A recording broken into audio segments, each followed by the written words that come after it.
Hi everybody, welcome to my channel or welcome back to my channel. I'm Rebecca from Artistrebeccals, the channel that has fun with art. Let's go.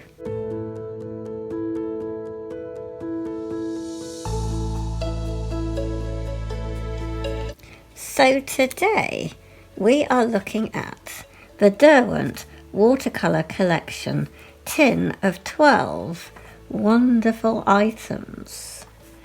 Shall we open it and have a look? It is a tin, and Derwent, in case you don't know, are an art supply manufacturer from the United Kingdom. The lid comes completely off. We're going to sit it in the lid, and this is a combination of their best watercolour items. You've got the Inktense blocks, you've got 3 Inktense pencils, and you have 3 of their premium watercolour pencils. So in the Inktense you have apple green, you have fuchsia, and you have cadmium orange. And then in the watercolour you have ivory black, raw sienna, and a sky blue. So we'll put those back. I like that they each have their own little space, and it's a neat tin. I much prefer tins of 12, and I also prefer tins, you know, but the 12 sets I find are much easier to store. And they don't have the colours on them, the Inktense blocks, but basically this will be the sun yellow or sunshine yellow. There are numbers on the blocks, but this is, for example, the yellow says 0200 and the red says 040, maybe 400, I'm not sure. It might be from, 0400 is the red. So it would help, I think, instead of putting maybe, I don't know, you could get rid of the number and England, and you could maybe get what the colour is on there instead. I think it just helps. But basically you'll have a sun yellow, it's like sunflower yellow or something, the poppy red, which I suspect that is, because poppy red is always in there. Now this is like a brown, a bit like an umbery. Then you have black. Well, this could be the black. No, this is probably the umbery one, and the one before is black. They're quite similar until you swatch them. And then you have your, I can't remember what their primary green, if it could be field green, yeah, a field green. And then the blue, I think, is bright blue. That's what they call it. So if you're familiar with the Inktense range, you might know the colours. Now, do they work in the Royal Talon sketchbook? They do, but I do always recommend that if you're using watercolour or water-based products, to actually use watercolour paper, because you won't be then disappointed. You need the paper to kind of work with you with watercolour supplies. But we're going to test just so that you can see. This is field green, and with Inktense blocks you can, they're neat. They're not the XL ones, which are huge, which I really was toying with getting. And then I thought, well, I'm not an abstract artist, and I would end up just using them like giant Neocolor 2s. And if you don't know what Neocolor 2s are, I have other videos on my channel explaining. But with the Inktense blocks, this is field green, you can use them directly down because they're like a square, and you can almost print a square like so. You can see that. And then you can drag along the sides and get different widths. Or you could just hold it completely down and go up and down like so. So there's at least 3 ways of using, when it's neat, the stick. The other way is to get a damp paintbrush, which I will go and get. So the paintbrush is damp. We're just going to stroke it onto the block, and we're just going to put it down like that. And you can see you have beautiful, lovely, intense watercolour. Now, the difference with Inktense and general watercolour is that Inktense, once it has had water applied to it and it has dried, it's permanent. They're all light fast, but they will be permanent. Usually watercolours are not permanent, and you will still be able to activate the ink even when it has dried. On watercolour paper, that is. Now, on this paper, you might not be able to get the full benefits. It might still move, I don't know.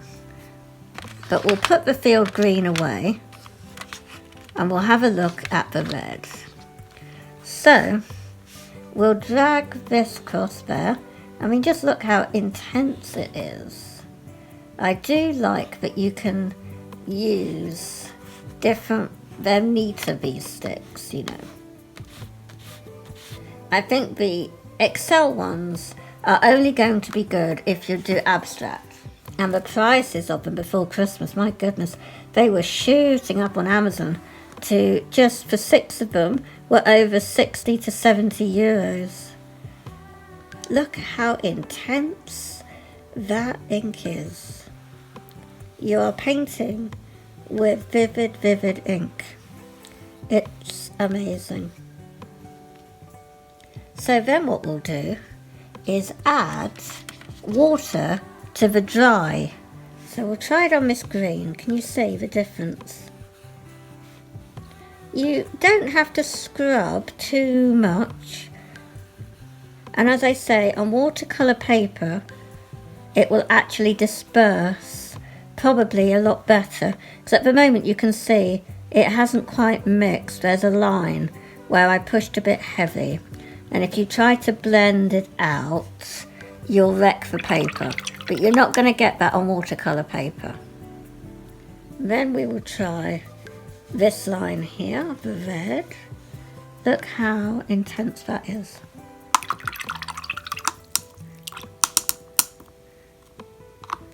And then we will try, I think this is the umber, but it could end up being black. Not sure. Ah, that looks black to me. There we are.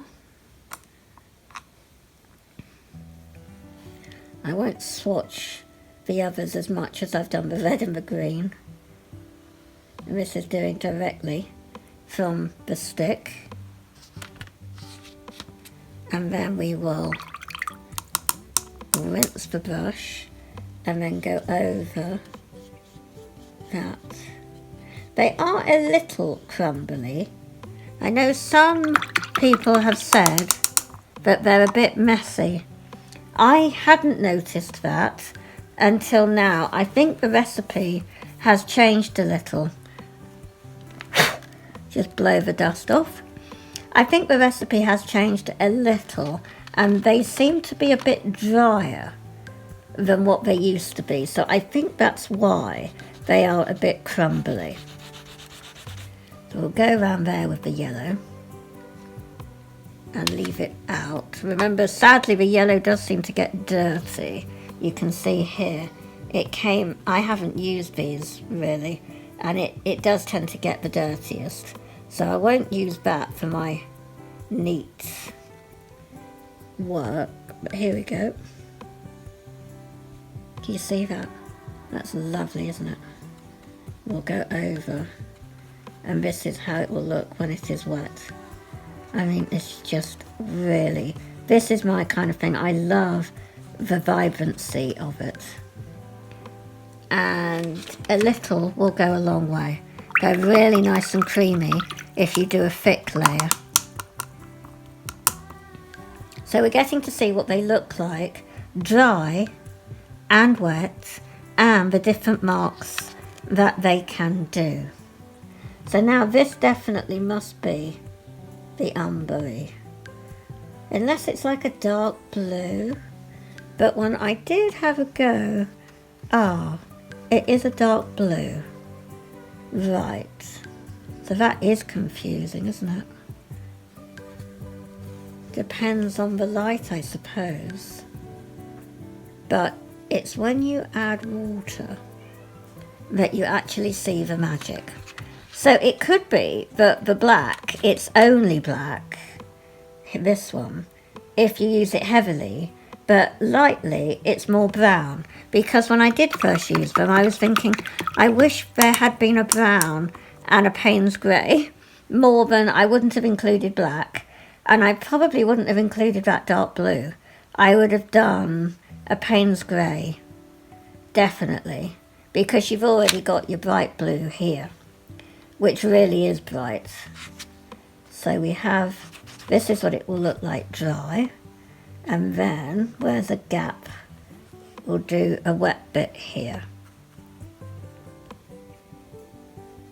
And that really is bright.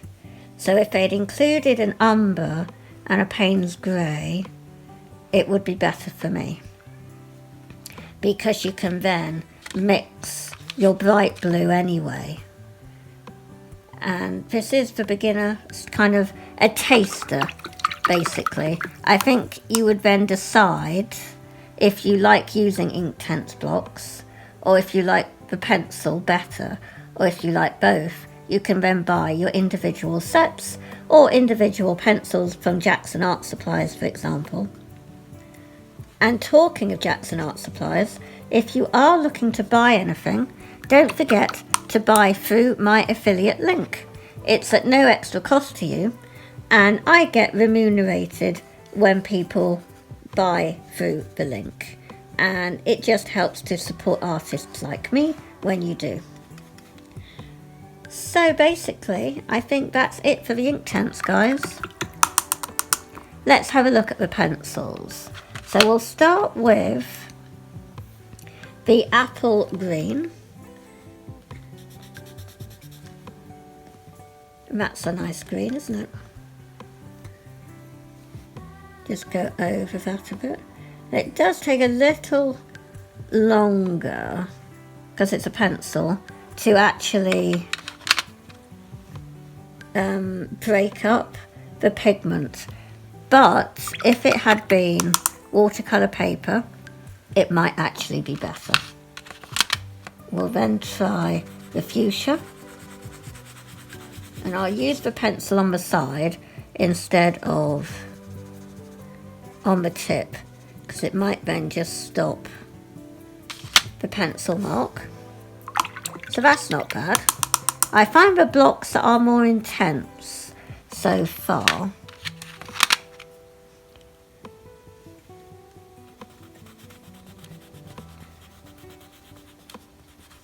And this is the cadmium orange.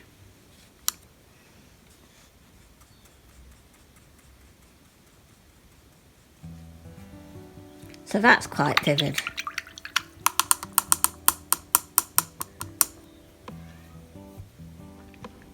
So then, on a different page, because it might be confusing, and I'll bring the sketchbook over a bit more so you guys can see it, are these three pencils. So this is the black, this is the raw sienna,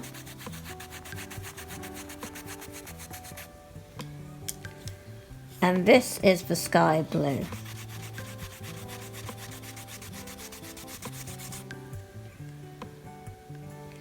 And I'll just put those back in the tin.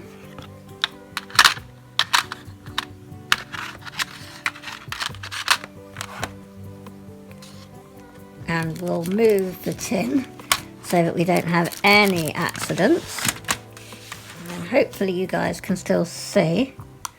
And we will then add some water to this top part of each one, just so that you can see the difference of how they look when water's added. Bear in mind, this is not watercolour paper. So I do a little bit of scrubbing to get rid of the marks. Some artists like the marks because it adds to their work. The sky blue is incredibly pale and not very pigmented. But then a sky blue isn't pigmented, is it really? It is very pale. So I think a nice combination, isn't it? We're at the end of the swatching and at the end of me talking about them. I purchased these on Amazon. They were €22 and something cents. I don't know about the cents.